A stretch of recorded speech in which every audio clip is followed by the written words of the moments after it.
Sinusubukan pa rin ni Gon hulihin yung hari ng lawa? Oo. Araw-araw nga siya nakabang sa lawa. 1 linggo nang walang humpay. Nangako ka kasi na pwede siya mag-hunter exam kapag nahuli niya yung hari ng lawa. Paano pag nagawa niya yun? Sira ka ba? Oh? Kung 5 mga lalaki nga hindi kayang hatakin ng halimaw ng isa pampang, ano bang pag-asa ng isang maliit at payat na bata? Ayaw lang siya payagin itong si Mito na mag-hunter exam kaya niya sinabi yon. Nalimutan mo na bang ganyang edad din yung tatay ni Gun nung nahuli niya yung hari ng lawa noon? Hindi mahuhuli ni Gon yun. Imposible.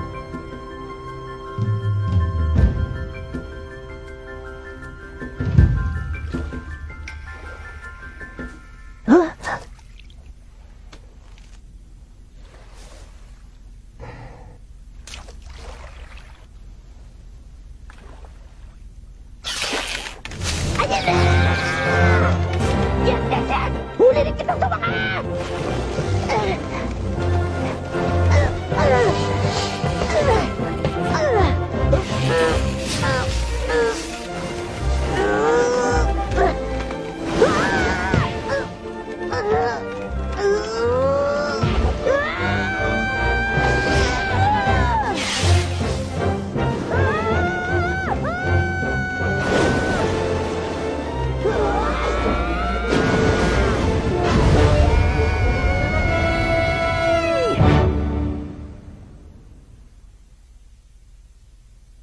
Ang laking huli niya! Yan ba yung pinaguli ang hari ng lawa? 20 taon din nating hindi nakita yan ah! Sabi sa inyo eh! Tatay din ni Gun ang nakahuli niyan dati! Tunay nga silang mag-ama! Nahuli na ni Gun! Hindi ako makapaniwalang nahuli niya talaga! Nakita mo ba to, Mito?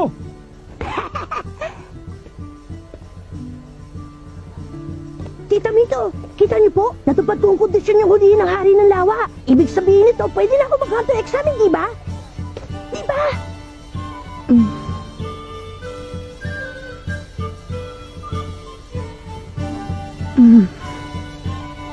Gagalingan ko po, asahan niyo yun. Magiging hunter din ako, pangako!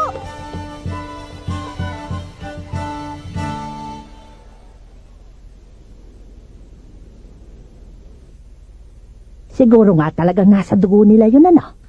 Biruin mo, wala pang ibang nakahuli sa hari ng lawa mula nung nahuli yun ni Jin sa murang edad na 12 anyos. At ngayon, anak naman niyang si Gon na nakahuli sa edad na 12 anyos din.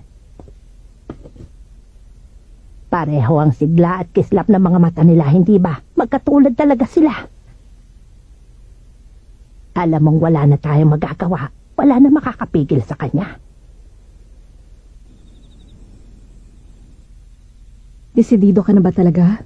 Opo, Hindi mo kailangan gawin to. Alam mo namang iniwan ka ng tatay mo nung musmus ka pa lamang para maging hunter siya, hindi ba? opo, alam ko. Mas pinili niyang maging hunter imbis na alagaan ka. Ang galing po nun, di ba? Huh? Importanteng trabaho kasi ang pagiging hunter, kaya niya po nagawa yun. Kaya gusto ko din. Hindi birong trabahong maging hunter, delikado yon. Palaging nasa panganib ang buhay mo. Anumang oras pwede kang mamatay. Naunawaan mo ba yon? Hindi po, Tita Mito. Pero gusto ko pong maintindihan. Gusto kong maging hunter para maunawaan ko ng lubos kung bakit yun ang piniling gawin ng tatay ko.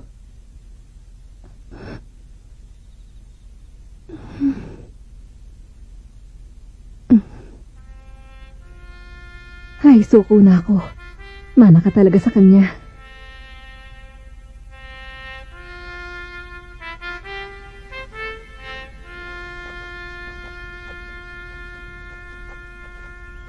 Hindi ko kayo bibiguin, Tita Mito.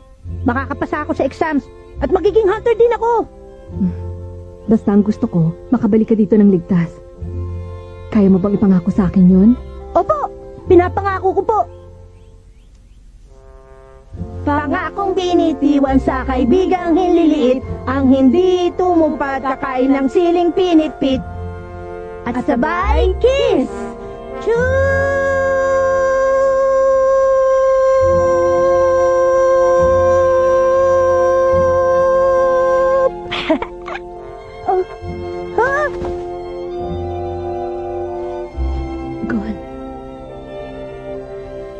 Tita Mito. Salamat po.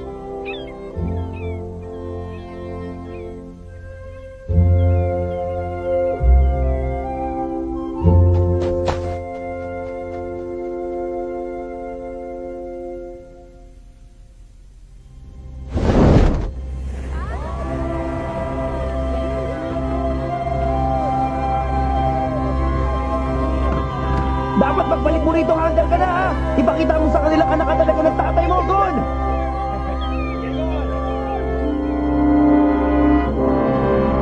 Pinapangako ko sa inyo! Magiging pinakamagaling na hunter ako sa buong mundo! At kapag naging number 1 na ako, babalik ako! Kaya hintayin niyo ang araw na yan!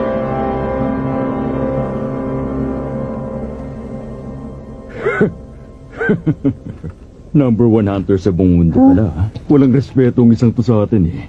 Bawat taon, milyon-milyon mga aplikante mula sa iba't ibang sulok ng mundong sumusubok para makapasa sa Hunter exam. Pero mabibilang mo lang sa daliri ng kamay mo nakakapasa. Kaya huwag kang pakasisiguro sa mga sinasabi mo, bata.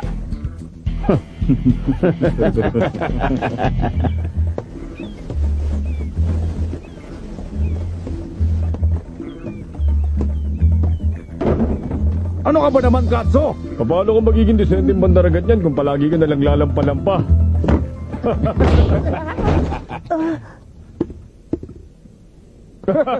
Hoy, bawal ang tutulog-tulog sa trabaho. Ano ba tangiingay nyo? Balik na sa trabaho. Opo. Ikaw, hindi mo ba ako narinig? Huwag kang babagal-bagal, kilos na. Opo, Kapitan. Sandali lang. Naiwan. Salamat.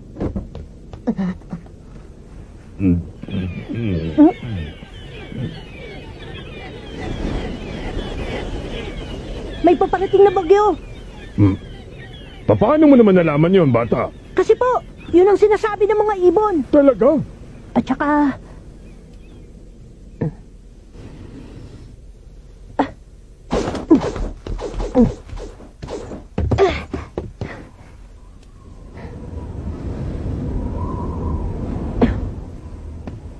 Hindi po basta bagyo, napakalakas na bagyo po!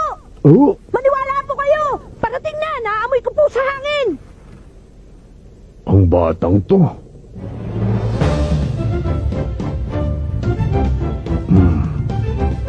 Ang mga matang yan, maaari kaya saang...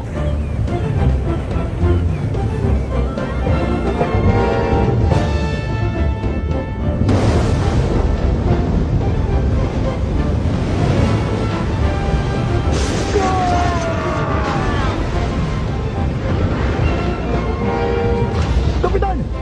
Hindi na ba matataglan naman still natin ang hangin? Kailangang ibaba na ang mga layag! Huwag niyong ibababa! Nagsisimula pa lang gumanda at takbo ng biyahe natin eh!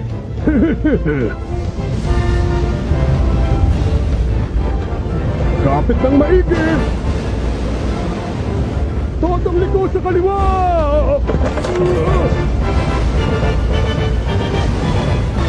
Lipat na!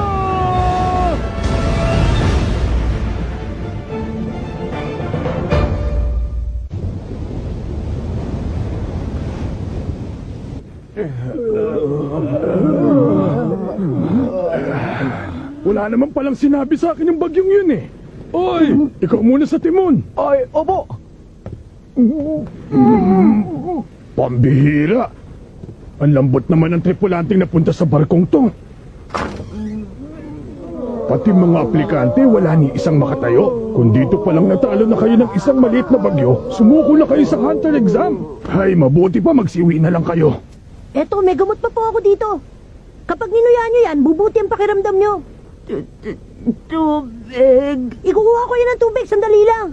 Ang batang yun na naman.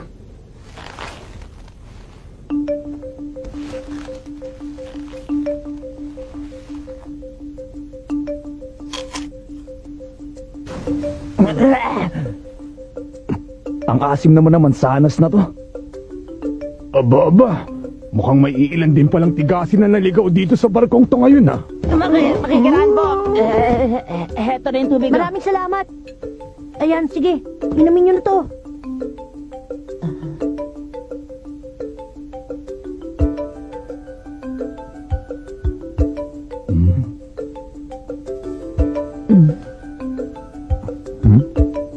ng baso. Salamat ulit sa tulong, Kuya Katsuo.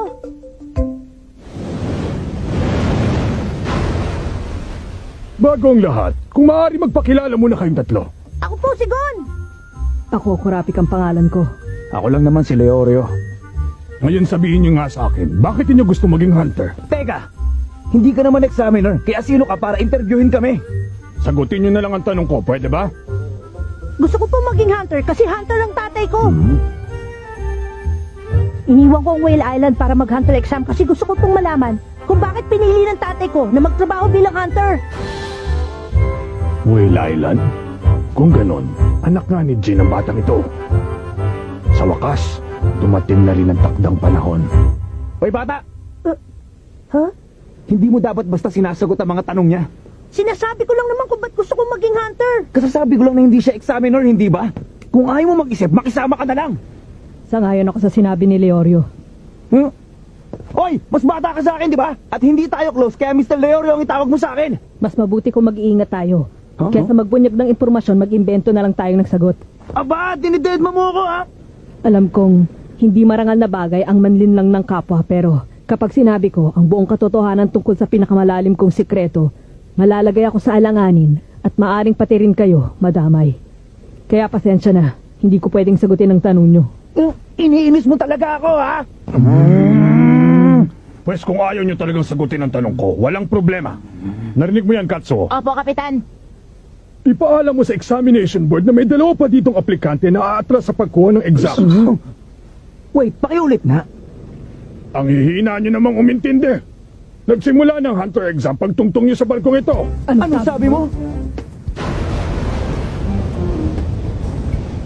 Taon-taon, sindami ng mga bituin sa langit ang mga nangangarap maging hunter. Walang panahon, pamamaraan o pagkukunan ng mga examiner para suriin ang ganong kadaming aplikante ng sabay-sabay. Kaya ako nandito.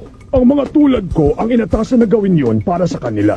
Kumbaga trabaho namin ang salain ng latak. Ipinarating ko na sa examination board na lahat ng ibang aplikante sa barkong ito maliban sa inyo umatras na. Kung sa pipitsuging bagyo pa lang, tumitiklop na sila. Ngayon pa lang alam ko nang wala na silang kahit katiting na pag-asa sa hunter exam. Naintindihan nyo na? Ang tsansa ninyong makausad sa aktual na exam ay nakasalalay sa akin at sa desisyon kong ipasa kayo o hindi. Kaya ang payo ko, pag-isipan ninyong mabuti ang isasagot niyo sa akin. Yun naman pala eh.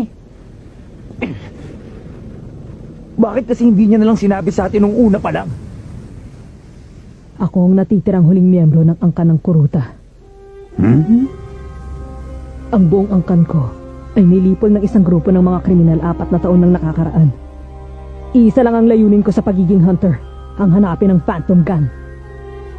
Kung ganon, hinahangad mo pala maging bounty hunter. Siguro naman alam mo na ang Phantom Gun ay may Class A bounty. Kahit ang mga pinakabiyasang hunter hindi sila magalaw, masasayang lang ang buhay mo pag tinarget mo sila. Hindi pagkamatay ang kinatatakutan ko, kundi ang posibilidad na maaaring sa paglipas ng panahon, ang galit sa puso ko ay unti-unting mawala ng alab. Sa madaling salita, gusto mo lang pala ay maghigante. Bakit ka nandito? Kailangan mo pa bang maging hunter para lang gawin ang bagay na yon? Sa lahat ng narinig ko lumabas sa bibig mo, Leorio, yan na sigurong pinakawalang kwenta. Sabi ng Mr. Leorio eh! Mga lugar na walang ibang may access kundi hunters. Huh? Mga sikretong impormasyon. At iba pang kalamangan. Siguro nga sadyang hindi talaga kayang iproseso ng mahina mong utak ang mga dahilang yun. Ginoong Leorio! Kayo po, ano po bang dahilan at gusto niyo maging hunter? Ako ba? Simple lang naman ang dahilan ko. Gusto ko ng pera. Kahit anong gusto mo, pwede mo pa sa'yo pag may tatong ka! Sarili kong palasyo! Magarang kotse! Mamahaling anak! Sayang lang hindi nabibili ng perang delikadesa, Leorio.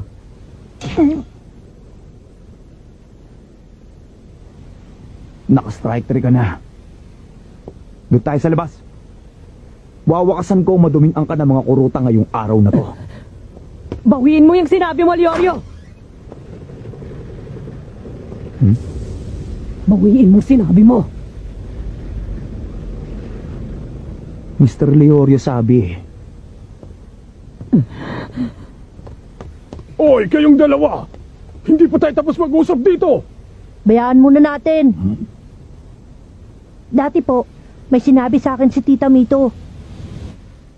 Kung gusto mo talagang makilala ang isang tao, dapat mo munang unawain kung ano-anong dahilan ng mga ikinagagalit nila. Napaka-importante pong maunawaan nilang dalawa kung bakit sila nagagalit sa isa't isa. Kailangan nilang harapin yun, kaya pabayaan na muna natin sila. Kapitan! Doon! Tingnan niyo po!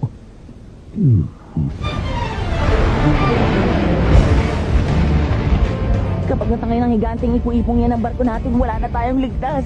Ibaba niyo ang mga layag! Opo, Sama ko, tutulong ako. sige, sumunod ka sa akin. Doon ka! Ako nang bahala dito! Opo! Todo liko sa kanon! Sige lang! Sige lang, hila mo! Maabot na tayo ng ibu-ibo!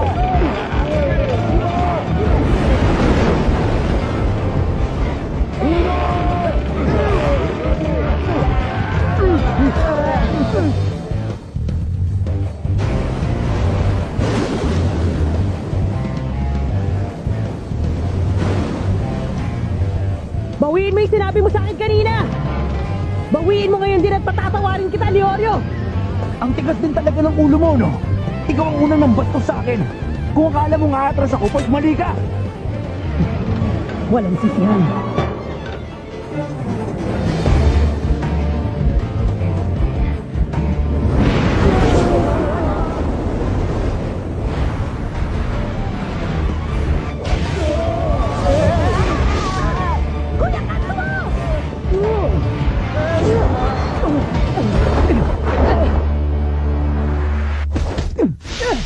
Kainis!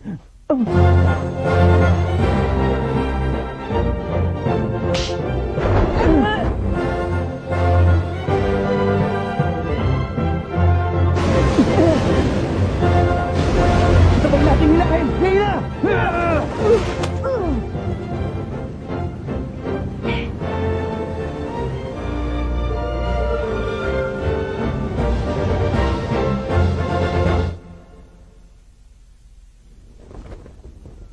Baliw ka ba talaga? Mabuti na lang at nahuli namin ang mga paa mo. Kundi malamang sa tiyan ng pating ka namin pupulutin ngayon. Ikaw talaga, Gon. Mapanganib yung ginawa mong yun. Pero okay naman ang kinalabasan, di ba? Oo. Nahuli niyo ako. Sabay na sabay pa nga kayo eh. Oo nga, pero kahit na. Gon! Kuya Katsuo! Salamat niligtas mo ako, Gon. Utang ko sa iyo ang buhay ko. Oo, pero hindi ko nagawa yun na mag-isa.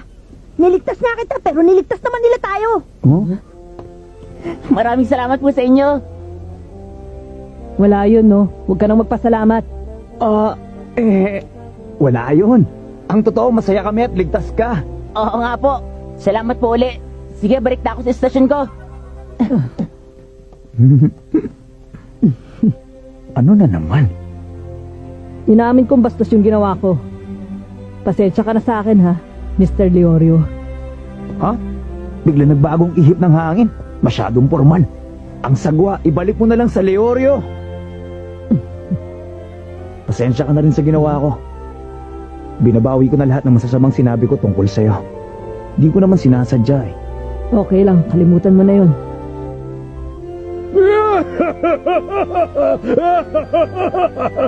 Nakakatuwa naman! Nagugustuhan ko na kayo! Bueno! Relax lang kayo dyan at enjoy ng biyahe! Ako nang bahalang magdala sa inyo sa daungan na pinakamalapit sa lugar ng Hunter exams! Talaga po? Paano po yung pagsubok nyo? Sabi ko naman sa inyo, ako magpapasya kung pasado kayo o hindi. At para sa akin, pasado kayong tatlo!